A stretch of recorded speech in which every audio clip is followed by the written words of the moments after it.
সকালবেলা এমনভাবে বাগানে ফুল ফোটা দেখলে কার না ভালো লাগে। আবার একটা গাছে তিনটে আরও অনেকগুলোই ফুটেছে। নমস্কার, আমি শুভারি। সকালবেলা ফ্রেশ হয়ে জল ঢেলে একটু মুড়ি খেয়ে নিয়েছিলাম, তারপরে স্নান, মন্দির ধোয়ানো কমপ্লিট। তার মধ্যেই আমাদের একটা পার্সেল চলে এলো। একটা আমার পার্সেল আর একটা ছিল ভাইয়ের পার্সেল, যদিও টাকাটা আমি দিয়েছি। নতুন পার্সেল এলে আমাদের মধ্যে কেমন একটা আনন্দটা যেন কাজ করে।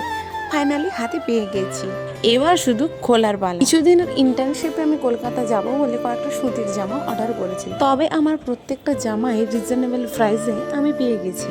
মিশোতে ব্লকবাস্টার সেল ছিল, জামাটা মোটামুটি ভালো এসেছে।